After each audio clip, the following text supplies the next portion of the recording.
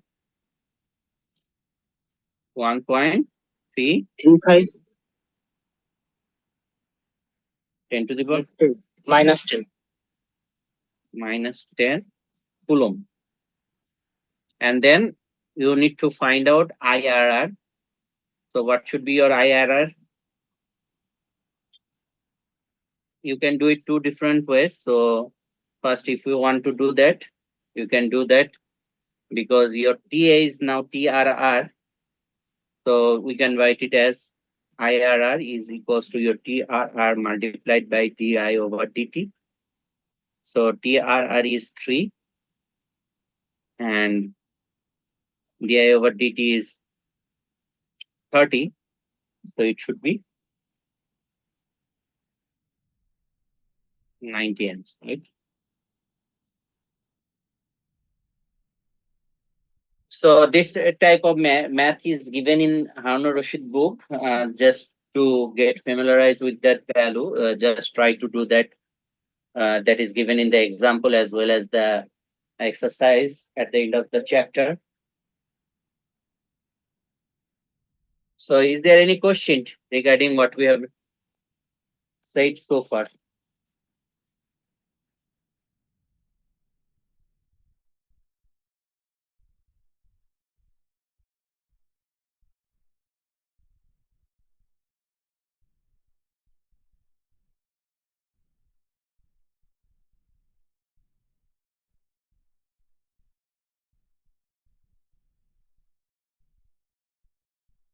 So now we'll start with the rectifier circuit. So when we are dealing with rectifier circuit, we'll study the rectifier circuit from chapter 3, Harun-Rashid book.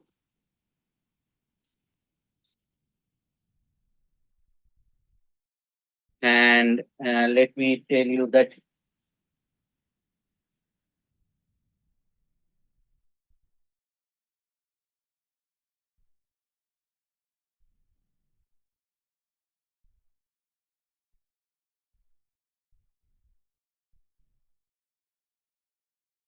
that is basically chapter 3 for Harun-Rashid book.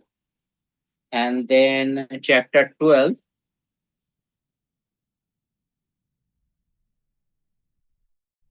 for Need Mohan's book.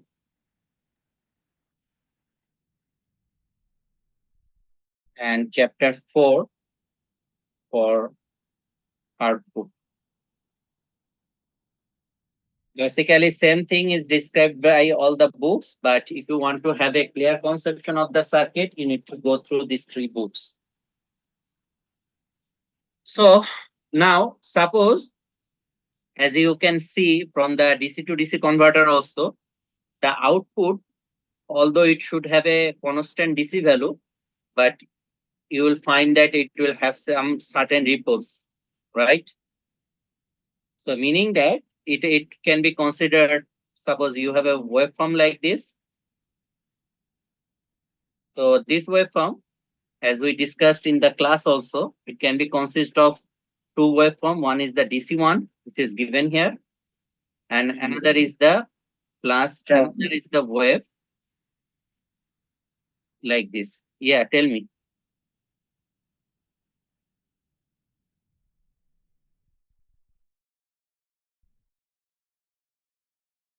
So suppose we have another waveform like this. So if I combine these two, we'll get this waveform. So there are some terminology that that is used for the power electronic circuit to determine how your output signal, does it have any type of harmonic component in it, or whether it is purely DC. So in order to do that, we will define some terminology, and based on that, we will do the circuit analysis for different types of load combination for the next 2 to 3 classes before the start of the midterm exam. So the first thing, said here, suppose you have a DC output here. So if you want to have the average output power, so the output DC power, so the output DC power, PDC, we can write it as VDC multiplied by IDC.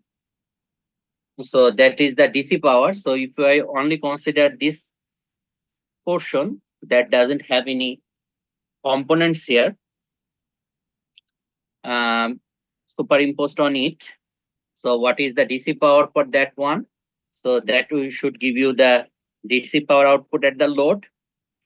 And if we do want to get that AC power, so AC for the AC power, if I want to draw the output or write the output AC power, PSC. So what should be your PSC?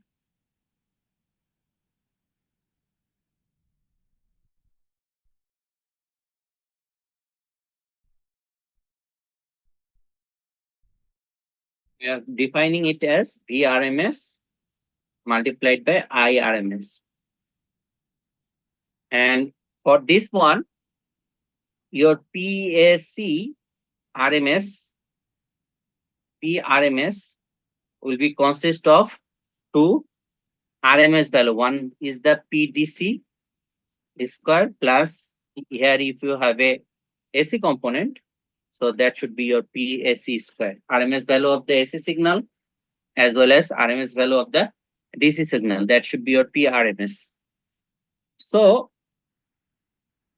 if you don't have any ripple at the output signal, so whatever you got here as PDC, it will be exact same as PSC. So if I want to compare the effectiveness or the efficiency or the rectification ratio of a rectifier, so we can define that the rectification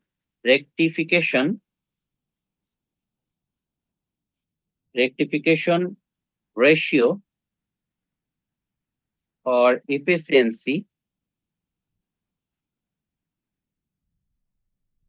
eta, we can write it as PDC over PSC. That is one parameter that is used to see whether my output power, that is the voltage and current, does it have any kind of ripple or not. And sorry, we write it for the P, actually it would be for V and I because P is the average value in both cases. So I can write it that. So suppose this is my voltage waveform. So this should be my voltage VDC and this should be my VSC. So if I want to get the RMS value, so we can write VRMS. It should be equals to VDC square plus this current. So RMS value of this current. So if I want to get the ripple factor or the RMS value of the ripple AC signal, then how we can find that? We can easily write VSC. It should be VRMS square minus VDC square this. So if you don't have any current, AC current content in the output voltage, so the RMS value that you will get, it will be exact same as the DC component. So there will be no AC component present in the output waveform. So in order to measure that, we can define another properties that is known as, so all the properties that we have been discussing here, it is from 3.2 article from Harun-Rashid book.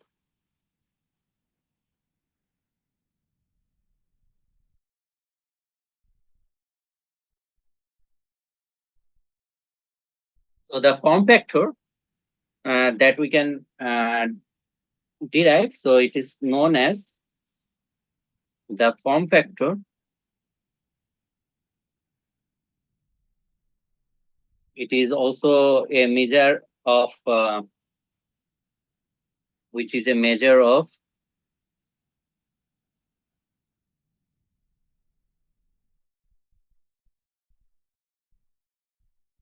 output voltage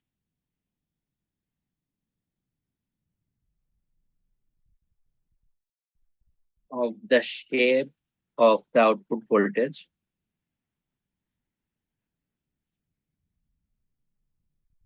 we can write it as form factor. It is nothing but your VRMS over VDC.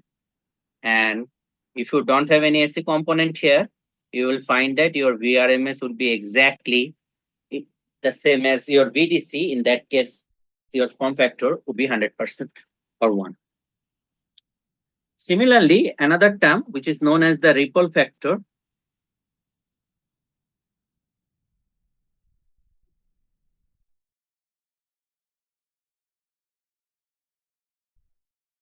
which is the measure of ripple in the current or voltage wave shape.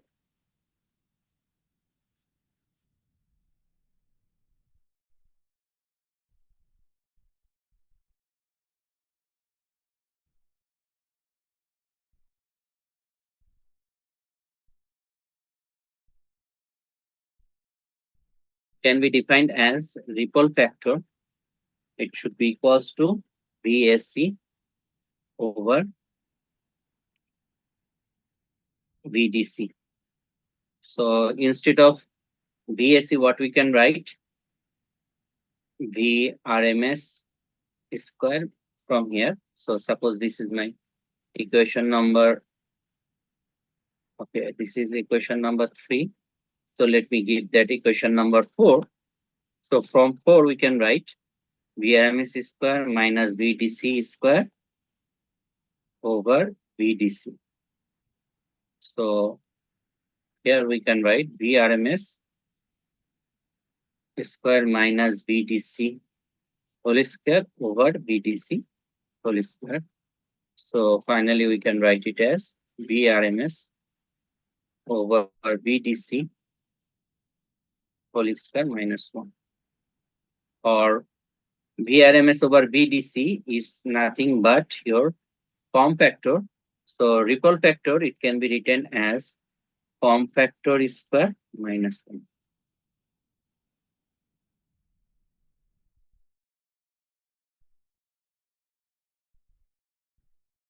Sometimes, in most of the cases, you will find that instead of directly putting power to the circuit, we will use a transformer. So suppose we are using a transformer, then this transformer utilization factor, because the input of this transformer, input current I and input voltage, it will be AC. But if you have a diode here, it can be a single diode or a diode bridge, half bridge, full bridge. So you will find that the voltage waveform here, it will be a pulsating DC and the current will be pulsating DC as well. So in that case, we need to find another properties, which is known as transformer into utilization factor. So the transformer utilization factor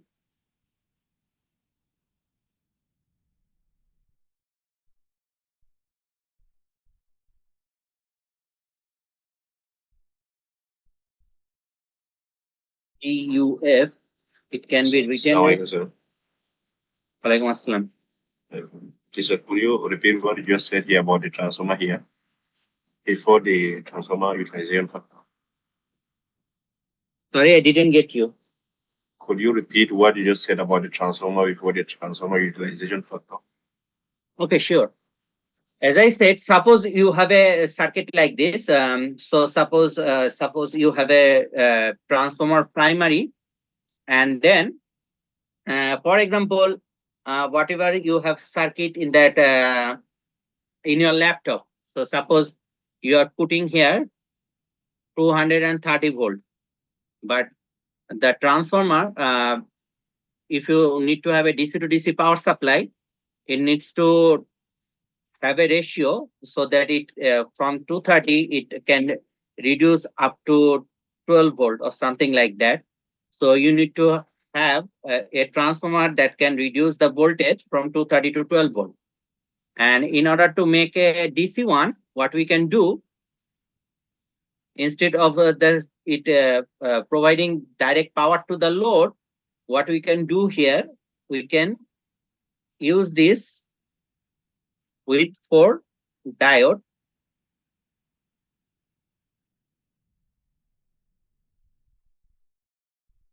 like this. And suppose this is connected here and this is connected here, and then it is going to some load. This is my load. So here you will find that suppose this is my D1, this is D3, this is D2, this is D1. So when you have a alternating waveform like this, so for the first alternating waveform, the current will try to go in this direction. So it will go through this diode to the load, and then it will come back through D3, and then it will come like this. Okay. So the current here, it will be in this direction. But for the negative half, what will happen to the circuit? So it will try to go in this direction. So what will happen here? So they will go through this diode, and then it will get back to this, and then it will come back. Right? So the load current, it will be purely unidirectional current, right? So if it is a resistive load, you will find that the load voltage and the load current will have this kind of shape, wave shape. But current here, while it is going through diode D1 and D3, the current through the transformer is in one direction. And for when this is happening, so D1 and D3 will operate. And when this is happening, so D2 and D4 will operate. So the direction of the current here is alternating, although the current through the load is DC, right? So here you will find that the power, the voltage and the current, it is purely AC, but the load is taking DC voltage and DC current, or the pulsating DC voltage and the pulsating DC current. So that's why we say we have to use a terminology that will give you the indication how much DC power it is producing for the load, while you have the RMS value, source current and source voltage. So Vs is the RMS value of the source current, secondary source current.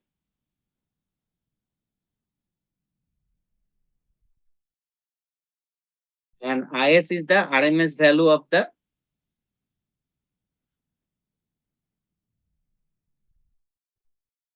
source current.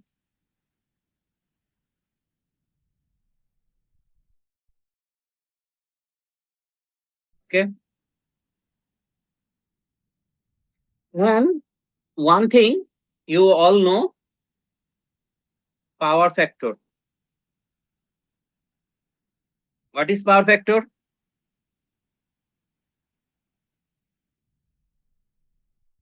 Ratio of real to apparent power. Ratio Of real to apparent power. right.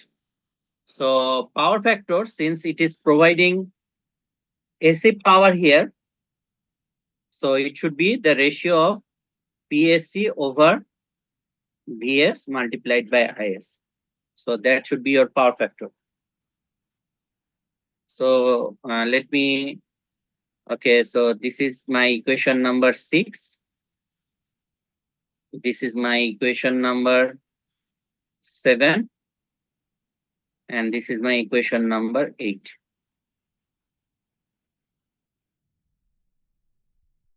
And another term, which is known as the crest factor,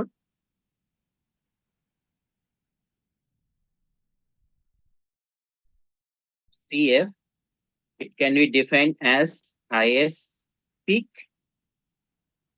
over IS RMS.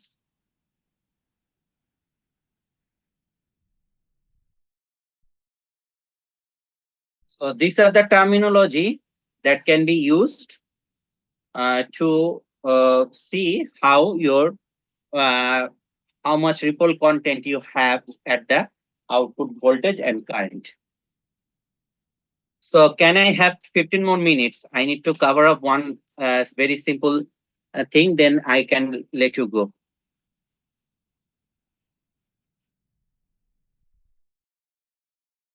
Already 1 ঘন্টা 30 minute হয়ে গেছে। So should I stop here? Disturb করলে ভালো হয় sir. We can end this.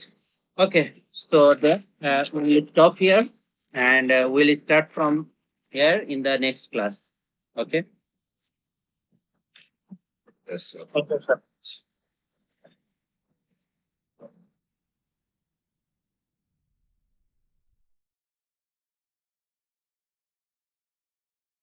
Okay, so you are good to go now. আসসালামু আলাইকুম sir.